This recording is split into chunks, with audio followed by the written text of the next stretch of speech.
स्वर्गम् जित्वा वा भोक्ष्यसे महिम् तस्मादुत्तिष्ठ कौन्तेय युद्धाय कृतनिश्चयः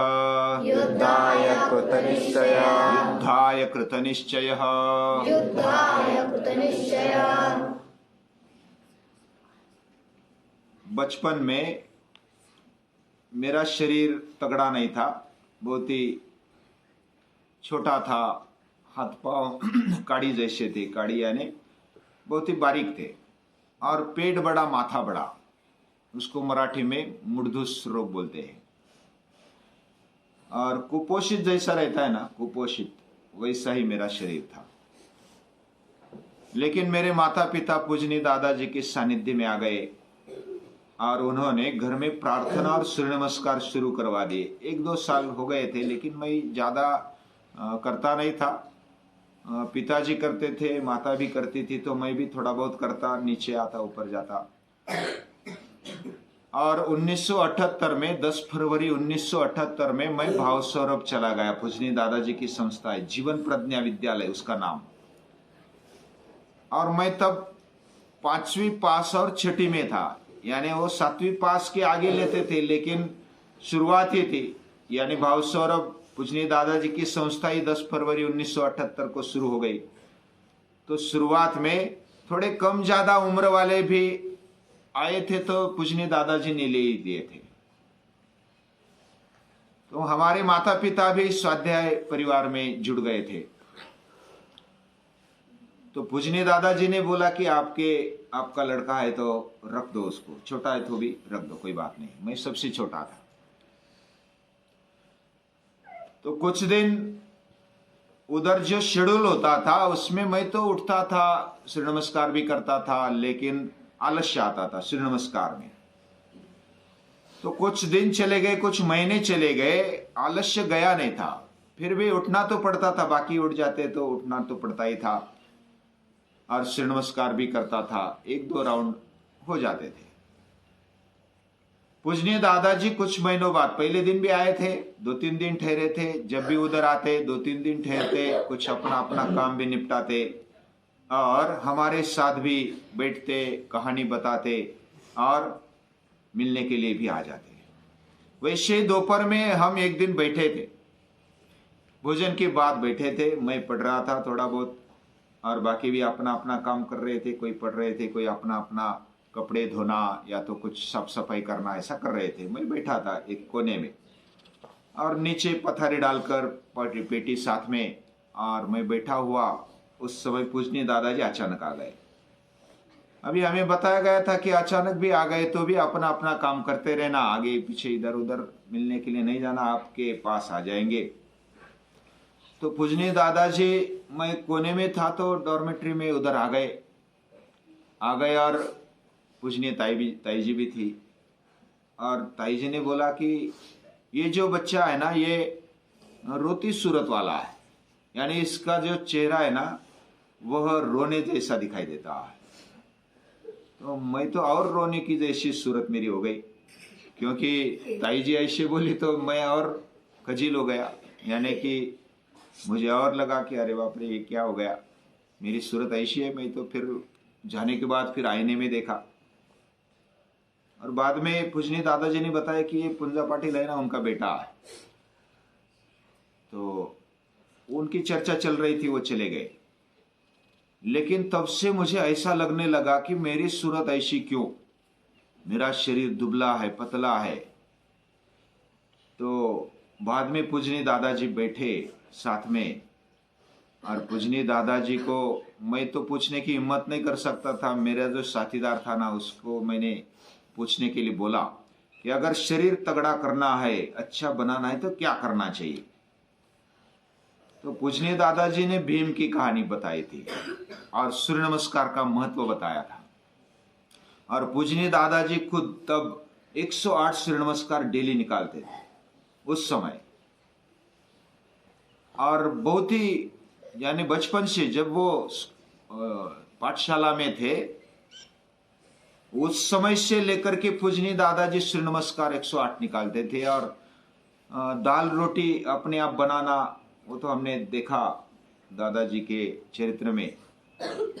और वो हर रोज सूर्य नमस्कार भी निकालना, 108 सूर्य नमस्कार, और खुद का स्वयंपाक करना, कपड़े धोना, बाकी काम भी निपटाना, साफ सफाई करना, ये सब पूजनी दादाजी करते थे। और सूर्य नमस्कार तब से लेकर के जब भी जापान भी गए तो भी उधर भी सूर्य नमस्कार किए, जिधर भी जाते उनका दिनक्रम कभी चूकता नहीं था। और सूर्य नमस्कार के कारण हमारा शरीर बनता है, बॉडी बनती है, और 108 सूर्य नमस्कार निकालनी चाहिए, ऐसा पूजनीय दादाजी ने बताया। लेकिन आप मत निकालना, आप जितने हैं उतने धीरे धीरे बढ़ाना, ऐसा बोल करके पूजनीय दादाजी तो बाद में चले गए। लेकिन मैंने तय किया, और मेरे जो मित्र थे उन्होंने भी तय किया कि हम भी 108 निकालेंगे।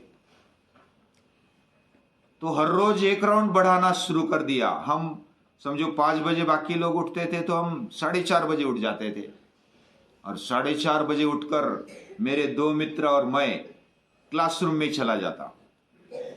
हमारा रहने का ठिकाना था उससे थोड़ा नजदीकी था, जैसे इधर इमारत है वैसा ही। तो हम क्लासरूम में चले जाते और एक कोने में सूर्य नमस्कार शुरू कर दिए। और मैंने तब से लेकर के दूसरे साल से सूर्य नमस्कार शुरू किए, और लगभग पूरे विद्यापीठ में से आने तक 108 सूर्य नमस्कार मैंने निकाले। लेकिन 4 महीने चले गए, 6 महीने चले गए, 1 साल चला गया, मेरा शरीर बढ़ने लगा, ताकत भी बढ़ने लगी, खाना भी बढ़ने लगा, मेरा शरीर आकार लेने लगा। और तीसरे साल तक, यानी भाव स्वरूप 3-3.5 साल रहा, उधर से निकलने तक मेरा वजन 60 के आगे चला गया, और तगड़ा बन गया मैं भी जब देखने लगा, पहला मैं फोटो देखता था और अभी का देखता था, तो मुझे लगा कि अरे वाह, सूर्य नमस्कार से मेरी बॉडी बन गई, शरीर बन गया, और उसका रिजल्ट मिल गया। पूजनीय दादाजी ने ये प्रेरणा दे दी, और मैं बनने लगा, मैं कर सकता हूं, हो सकता हूं, ये बात मेरे मन में बैठ गई। दूसरा, इतना होने पर भी दूसरा कोई बोल देता, चिढ़ा देता तो मैं रो लेता तब तक, यानी इतना शरीर बढ़ा फिर भी मैं रोने के लिए मेरी आदत बनी रही थी। यानी जब मैं भाव निर्जर में गया अहमदाबाद में, तब पहले टर्म तक मैं रोता था, यानी बीच बीच में कोई अगर बोलता या तो चिढ़ाता, ज्यादा चिढ़ा देता तो मैं रोता था। तो मेरा मन बहुत कमजोर था। तो उस समय मेरे मित्र ने कहा कि अरे तू रोता क्यों, रोने से क्या होगा, रोने से कुछ होगा? तो मुझे भी ये समझ में आ गया कि रोने से कुछ नहीं होता, तू तगड़ा है, तू बड़ा बन गया, और अभी भी रोता है। तो उस समय से मैंने तय किया कि अभी रोऊंगा नहीं बिना कारण। और चिढ़ाने की बात कैसे रोना, तू भी चिढ़ा ले। तो तब से मैं रोया नहीं बाद में, और तब से मेरे मन में ऐसा एक निश्चित बन गया कि करने से होता है, करना चाहिए, कैंडो वृत्ति। मैं तगड़ा नहीं था, दुर्बल था, लेकिन मैं मेरे लेवल पर निरोगी बन गया, मेरा शरीर अच्छा बन गया। एक कहानी पूजनीय दादाजी ने बताई थी, वो आपको भी मालूम है, वो बकरे की कहानी, शेर की कहानी। बकरी और भेड़ और शेर का बच्चा। शेर का बच्चा गुम हो गया, और गुम हो जाने के बाद वो बकरियों के झुंड में चला जाता है। शॉर्टकट में कहता हूं, वो झुंड में चला गया, और वो उसको पता नहीं था कि मैं शेर का बच्चा हूं। वो भूल गया मैं शेर का बच्चा हूं। बाकी बकरियां मेमे करती थी, वो भी मेमे करने लगा। उसको लगा कि यही मेरा जीवन है। और इधर उसके माता पिता शेर और शेरनी दोनों ढूंढने लगे, किधर है हमारा बेटा। 1 दिन हो गया, 2 दिन हो गया, कई दिन हो गए, उनको मिला नहीं। वो जंगल में ढूंढते थे, और ये शेर का बच्चा बकरियों में चला जाता है और मेमे करने लगा। कुछ दिन, कुछ महीने चले गए। बाद में फिर शेर ढूंढते ढूंढते उसको दूर से दिखाई देता है कि अरे मेरा बेटा तो ये बकरियों में दिखाई देता है, और वो तो घास खा रहा है और मेमे कर रहा है। उसको बहुत क्रोध आ गया, वो बस देखते ही दौड़ पड़ा हो।